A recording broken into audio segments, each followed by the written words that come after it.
Attack on Titan is back. Well, at least it was for a little bit. For the final season, Part 3, Part 1. Yeah, it's getting a little ridiculous, and we'll need to wait until the fall to hopefully, finally see the conclusion, though it is still a pretty great show. Today, though, I want to travel back in time a bit.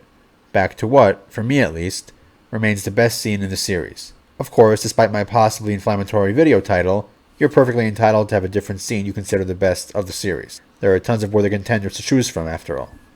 But for me personally, the scenes I'm most drawn to, and the ones that have the biggest impact on me, are the military-focused ones. Part of that is due to my interest in stuff like military history, and I'm sure part of it is also coming from my own military experience. Although my service was pretty boring, which is probably a good thing. So, let's move to the scene in question. Of course, beware of spoilers. I don't think I'll need to spoil a whole lot while talking about this scene from way back in Season 1, but Attack on Titan is definitely a show to be careful of when it comes to spoilers, if you somehow haven't either watched part of it already, or seen stuff online. That out of the way, and with our obligatory Girls from Panzer clip for the video, let's get into it. As I mentioned already, this is from way back in Season 1, and I'll bet some of you who are also big fans of the show already have an idea which scene I'm talking about. It's of course Commander Pixis' big speech and the scene surrounding that. While the scene does get a fair deal of recognition, it, and Pixis himself, are often overshadowed a bit by the legendary hype machine that was Erwin Smith. And while a couple of Erwin's big moments are on or more or less the same level as this scene, in terms of giving you the chills and motivating you to want to give your life for a fictional military, this scene, I think, hits hardest and has more of a big picture impact, both in-universe and for the show itself. As usual when it comes to scene analyses, I'll go quickly through the scene itself, while touching on some details, and then focus on the aspects that stand out to me and make it so great.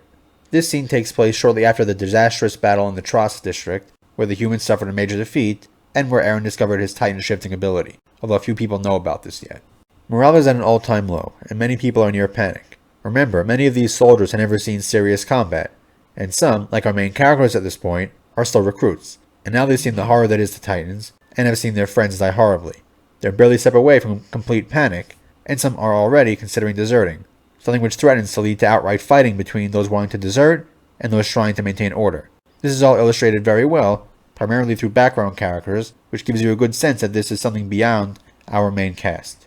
Despite being all the way atop the wall, Commander Pixis is aware of how bad things are, and how much worse they're getting.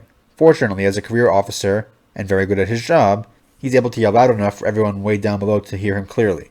Then, without preamble, he gets right to the point, and starts detailing his plan to retake the Tross district. He also demonstrates another important quality of an officer, a good ability to pretend he knows more than he does. While honesty is usually a good policy, an officer needs to inspire confidence to keep his soldiers motivated. Admitting you don't know what's going on won't do that. A commander's calm and confidence are things that filter down to their troops. If the person they rely on to lead them projects this, they are much more likely to willingly stand and follow the orders, no matter the situation. Unfortunately, projecting confidence can only do so much.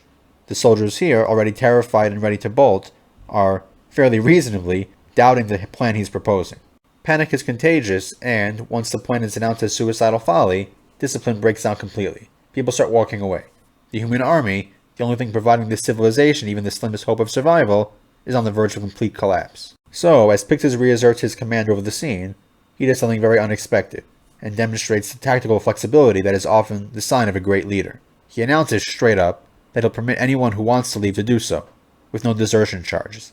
But then in an absolutely brilliant move, he immediately follows that up with the perfect appeal to these soldiers' convictions, and plays on the conflict and guilty feelings he knows they're having. If they're too scared to fight and unable to perform their duties, they're free to leave.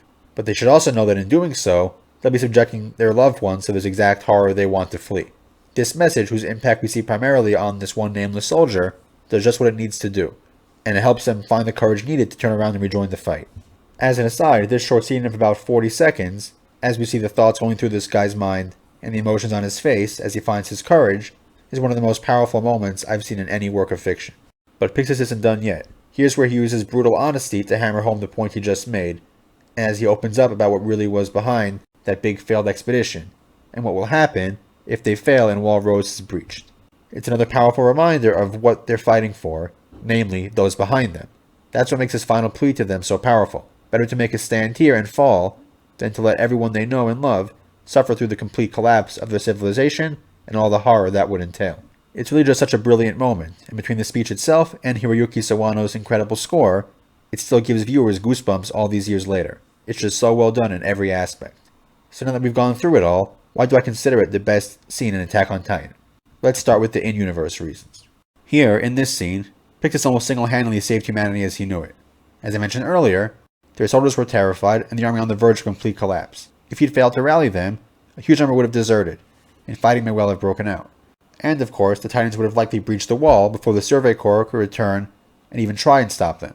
You really just can't understate how important this was to saving their civilization. Erwin does get most of the attention and praise for his leadership, but he never would have had a chance to carry out those heroics if Pixis had failed here. You can see on the faces of several characters here how he managed to flip a switch. Sasha is particularly noticeable. Look at how her demeanor changes over the course of the scene. This is where she became the Sasha we knew from that point on, having been instilled with the reason to face her fear and fight anyway.